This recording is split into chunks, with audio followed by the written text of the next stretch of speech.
بسم اللہ الرحمن الرحیم۔ السلام علیکم ورحمۃ اللہ وبرکاتہ۔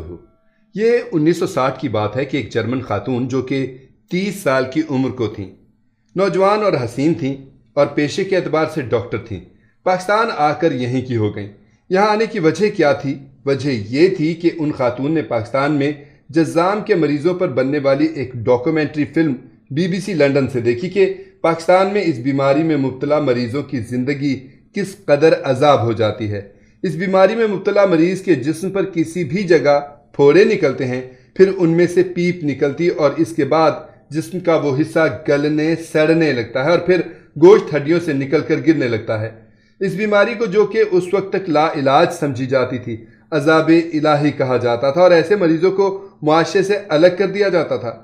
اس زمانے میں کراچی میں آئی چندری گڑھ روڈ پر ایک جگہ بنائی گئی تھی جہاں جذام کے مریضوں کو ڈال دیا جاتا تھا اور کچھ دردمند افراد اس چار دیواری کے دوسری طرف سے ہی ان مریضوں کو روٹیاں پھینک کر چلے جاتے تھے۔ سخت ترین بیماری اور اس پر لوگوں کا رویہ جذام کے مریضوں کے لیے دوہرا عذاب تھا۔ ان کے اپنے ان سے منہ موڑ لیتے تھے اور پھر سسک سسک کر مر جانا ہی ان کا مقدر تھا۔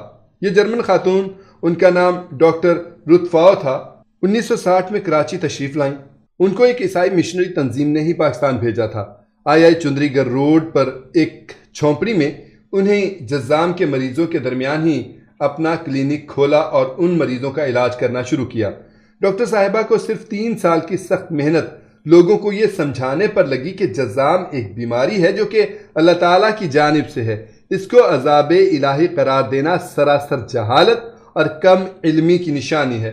اور بالآخر 1963 میں ڈاکٹر آئی کے گل اور ان کے سٹاف نے ڈاکٹر صاحبہ کے ساتھ مل کر کام کرنا شروع کیا اور کئی نرسیں بھی آپ کے ساتھ سٹاف میں شامل ہوئیں، اور یوں وہ کٹھن سفر جس پر یہ بہادر عورت اکیلے ہی چلی تھی اب آہستہ آہستہ کارواں بننا شروع ہو گیا۔ ڈاکٹر صاحبہ نے جذام کے مریضوں کا جس محنت، محبت اور شفیق انداز میں علاج کیا وہ انسان دوستی کی ایک زندہ ترین مثال ہے۔ آپ خود ان مریضوں کی کہ جن سے ان کے اپنے دور بھاگتے تھے، ان کے زخموں کی صفائی کرتیں، ان کی مرہم پٹی کرتیں، ان کو تسلی اور دلاسا دیتیں اور اپنے شفیق لفظوں سے ان کو زندہ رہنے کا حوصلہ عطا کرتیں۔ جو مشن آپ نے اٹھایا تھا اس میں کئی لوگ اب آپ کے ساتھ شامل تھے۔ ضرورت اس بات کی تھی کہ ایک بڑا ہاسپٹل، یہ سینیٹوریم ان مریضوں کے لیے بنایا جائے۔ اس کام کا تخمینہ 1963 میں تقریباً 90 لاکھ روپے لگایا گیا۔ یوں آپ اس مقصد کے لیے دوبارہ جرمنی گئیں، اپنی عوام کو اس مقصد سے آگاہ کیا اور ان کے سامنے اپنی جھولی پھیلا دی اور مطلوبہ رقم کا بندوبست کر کے ہی آپ جرمنی سے لوٹیں اور آخرکار 1965 میں میری ایڈ لیپریسی سینٹر کا قیام عمل میں لایا گیا، اور یوں آپ کو جذام کے خلاف اپنی تمام تر کوششیں کامیاب ہوتی نظر آنے لگیں۔ ڈاکٹر صاحبہ نے پوری محنت اور وقت اس ہاسپٹل اور اس میں آنے والے مریضوں کو دیا۔ اتنا بڑا سٹاف ہونے کے باوجود بھی آپ پاکستان سے واپس نہیں گئیں، بلکہ انتھک محنت اور جاں فشانی سے جذام کے خلاف لڑائی لڑتی رہیں۔ اس دوران ملک کے دیگر حصوں میں بھی میری ایڈ لیپریسی سینٹر کی شاخیں کھلتی چلی گئیں۔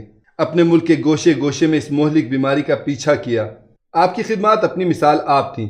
اس ملک کی شہری نہ ہونے کے باوجود بھی جو لڑائی آپ لڑ رہی تھیں وہ اپنی مثال آپ تھی۔ لوگ خود آپ کی خدمات کے معترف تھے، اس میں اپنے اور پرائے سبھی شامل تھے۔ آپ کو اپنی خدمات کے عوض کئی اعلیٰ اعزازات مل چکے تھے اور آخرکار 1990 میں آپ کو پاکستانی شہریت عطا کی گئی اور آپ نے بحیثیت اکیلی عورت ہونے کے باوجود اس جان لیوا مرض کے خلاف جو لڑائی لڑی اس کا شاندار نتیجہ بھی آپ کے سامنے آیا۔ 1996 میں عالمی ادارہ صحت نے پاکستان کو جذام سے 100% پاک ملک قرار دے دیا۔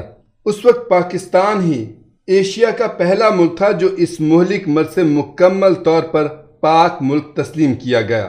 آپ نے اپنی کوششوں کو برابر ہوتے اپنی آنکھوں سے دیکھا، لیکن آپ آرام سے نہیں بیٹھیں بلکہ اسی محنت، محبت اور تندہی سے مریضوں کی خدمت کرتی رہیں، اور آپ نے اپنا مشن ہی اس بات کو قرار دیا کہ پاکستان کے گوشے گوشے کو جذام کی بیماری سے پاک رکھا جائے گا، اور آپ اسی مشن پر تا حیات ڈٹی رہیں۔ اور وہ دن بھی آیا کہ اس دن ڈاکٹر صاحبہ اس جہان فانی سے منہ موڑ گئیں۔ ان کے عقیدت مندوں نے یہ روح فرسا خبر سنی کہ ان کا انتقال ہو گیا ہے اور ڈاکٹر صاحبہ کی تدفین اور آخری رسومات 19 اگست کو ادا کی جائیں گی۔ ڈاکٹر صاحبہ نے پوری زندگی اکیلے ہی گزاری، اپنے نفس کا گلا گھونٹ دیا۔ انہوں نے اپنے مشن کو ہر چیز اور ہر جذبے پر مقدم رکھا۔ آپ نے پوری زندگی شادی نہیں کی تھی۔ بالآخر 19 اگست کا دن بھی آن پہنچا۔ ڈاکٹر صاحبہ کو ان کی وصیت کے مطابق میری ایڈ لیپریسی سینٹر لایا گیا، اور جب آپ کی میت لائی گئی تو آپ سے وابستہ افراد اور آپ کے عقیدت مند اپنے جذبات پر قابو نہ رکھ سکے۔ شدت جذبات کے مارے لوگ زار و قطار رو پڑے۔ آپ کی آخری رسومات و تدفین میں ملک کی تمام تر اعلیٰ شخصیات نے شرکت کی، اور یوں وہ فرشتہ صفت عورت جس نے بلا کسی معاوضے کے، بلا کسی غرض کے اس ملک کو اپنی زندگی کے 57 سال دیے، جو جان لیوا بیماری کے مریضوں کے لیے اللہ تعالیٰ کا پیغام شفا بنی رہی، وہ خاتون 19 اگست 2017 کو آسودہ خاک ہوئی۔ تاریخ دان ڈاکٹر صاحبہ نے تمام زندگی ایک کمرے میں گزار دی۔